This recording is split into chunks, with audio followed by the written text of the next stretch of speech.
IRCTC के बारे में अनुराग पूछ रहे हैं। 750 के एवरेज पे इन्होंने लिया हुआ है, 1200 शेयर हाथ में हैं। एवरेज करना है क्या? 400 रुपए पर आए तब एवरेज करें, मतलब ये भी इनकी नज़र में है। अभी का एवरेज है 750 का और ये पूछ रहे हैं 400 पे आ जाए तो फिर और एवरेज करें।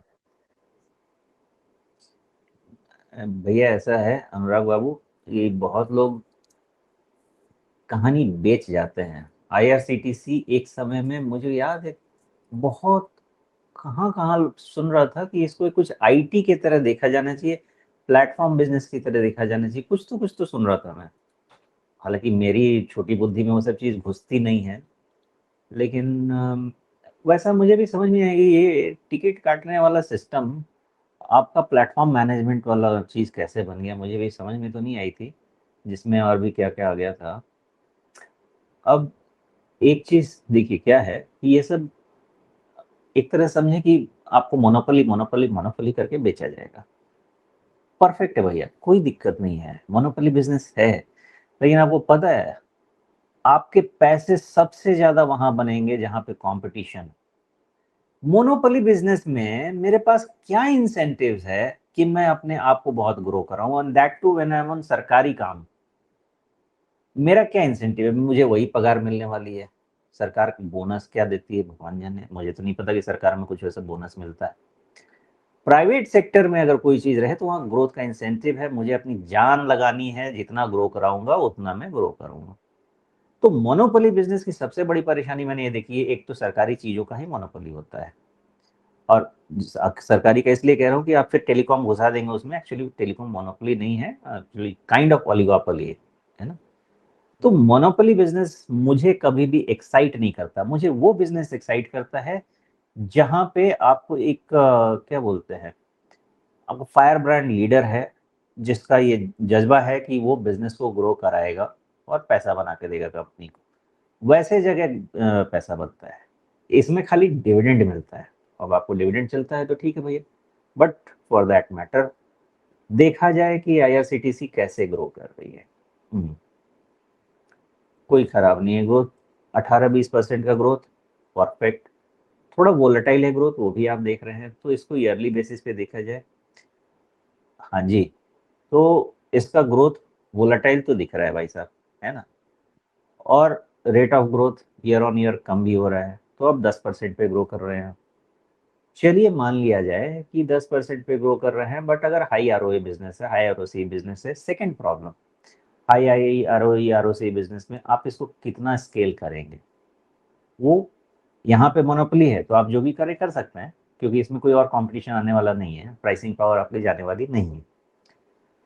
तो उसके अगेंस्ट अगर हम इसको 30 टाइम्स का वैल्यूएशन दे रहे हैं तो क्या ये एनफ नहीं है? मेरे हिसाब से एनफ, आईआरसीटीसी वैल्यूएशन एनफ है इसका।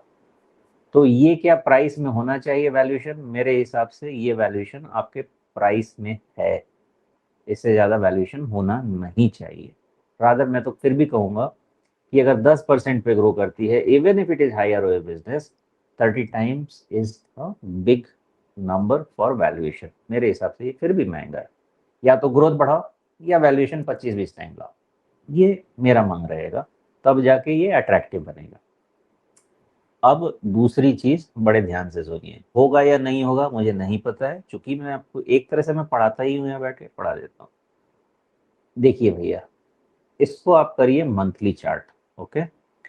और इसके दो पैटर्न वाले बॉटम जो 555 555 करके कुछ आता भी था, तो 555 साबुन की टिकिया थी, पता नहीं जो भी था, तो नहीं वो तो 501 था, सॉरी। तो ये आपका 555 का जो बॉटम है गया, theoretically you have a new low below the pattern, respect this, just respect this। अब वापस आ सकता है क्या? हर चीज वापस आता है, अच्छा करेगा तो क्यों नहीं आएगा। राजीव जी, मिल गया। अभी वो कौन सा स्टॉक का हम टोपी भी ढूंढ रहे थे, वो अब नहीं मिल रहा था हमको। कौन सा स्टॉक डिस्कस कर रहे थे? यही पैटर्न में अगर देखा जाए ना राजीव जी, तो इसका देखिए आपका नेक लाइन थोड़ा सा स्लैंटिंग है अपवर्ड, लेकिन इसी नेक लाइन को आप सीधा कर दीजिए, जो आपका ये 62% रिट्रेसमेंट है, LG इलेक्ट्रॉनिक्स, ये ऐसा ही जी। बनेगा, है ना। देखिए ऐसी चीज को पढ़ना चाहिए। अब ये हमारे पास एक पैटर्न का न्यू लो है, वी शुड रिस्पेक्ट इट। नीचे जाए नहीं जाए सब कुछ ठीक है, लेकिन there is something we should not disrespect. Next जो राजीव जी ने बनाया है ना, ये इन्होंने बनाया है 62% का रिट्रेसमेंट, IRCTC। ओके जी, IRCTC, थोड़ा हम भी इसको थोड़ा ढंग से बना लेते हैं।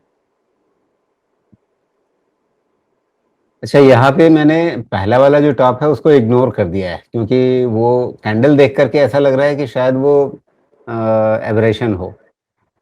आप ठीक कह रहे हैं, मुझे भी वैसा ही लग रहा है, लेकिन फिर भी मैं उसको एक जस्ट सेंस चेक तो ले ही लूंगा देखने के लिए कि है कि नहीं वो एबरेशन।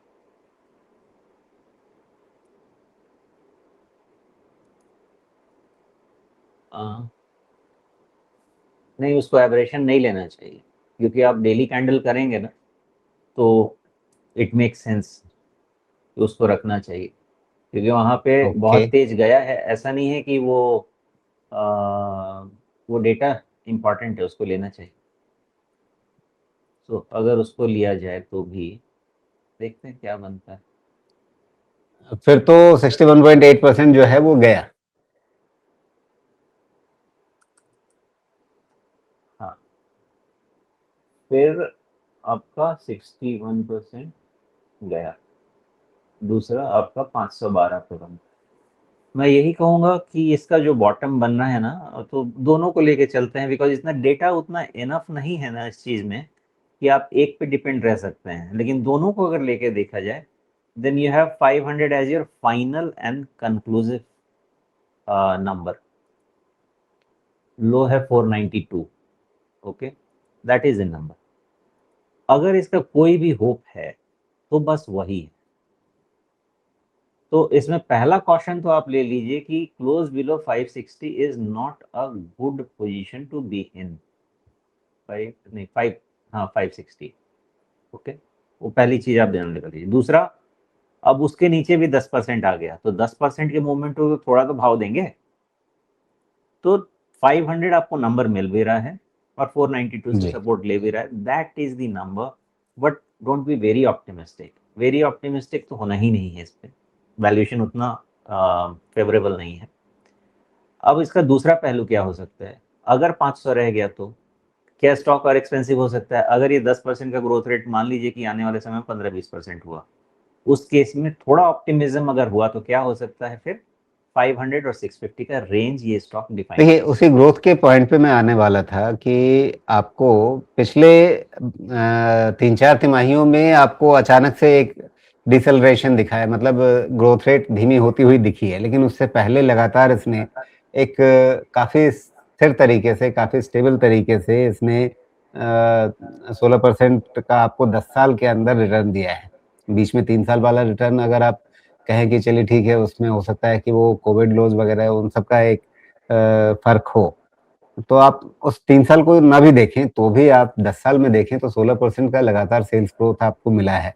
अगर आप प्रॉफिट ग्रोथ भी देखें तो वैसे ही 5 साल 10 साल के बीच में आपको काफ़ी अच्छा 25-26% तक का आपको ग्रोथ मिला है। बीते 12 महीने कमज़ोर हैं। तो क्या ये कोई किसी स्पेसिफिक रीज़न से है जो आप देखना चाहते हैं? क्योंकि सरकारी कंपनी ये 5 साल पहले भी थी, 10 साल पहले भी थी, आज भी है। मोनोपोली 10 साल पहले भी थी, आज भी है। लोगों के काम करने का इंसेंटिव अगर उसी सरकारी सेटअप में रह के इन्होंने लगातार 10 साल से ये 16% ग्रोथ दिया है, तो आगे भी देंगे। तो हम इतना ज़्यादा क्यों निराश हों इसको लेकर के?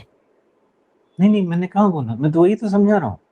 ये नंबर मैंने देखा, इसीलिए तो मैंने बोला कि अगर ये 15% के रेंज में ग्रोथ बढ़ाती है तो आपका वो 500 टू 650 का रेंज बन जाता है ना, बिकॉज ये बॉटम एंड हो गया। और अगर 15% का ग्रोथ गया तो आप देखिए फिर नंबर आपके सामने आ जाएगा, ये सब सिंपल है। 15% में आप इसको बढ़ाइए, आपका सीधा ये चला जाएगा 35 पी के ऊपर में, रफली वो रेंज यही है। मतलब मुझे लगता है कि ये 25 टू 35 पी का रेंज इसका काफी है इस ग्रोथ के लिए। जी। अगर आप अगर आप मान इसके लेते हैं, प्राइस अर्निंग्स को भी देखें तो ये लोएस्ट प्राइस अर्निंग पे अभी चल रहा है। हाँ वो तो चल रहा है, लेकिन आप इसमें ना 1 साल का 15% मान लीजिए ऐड कर दीजिए, तो कितना होता है? 25 होता है ना।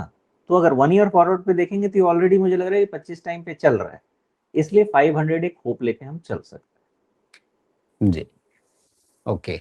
तो क्या वो सही पॉइंट होगा जहाँ पे नया एक्सपोज़र लिया जाए? ये तो 400 के चक्कर में बैठेंगे, 400 आए तब वापस एवरेजिंग करेंगे।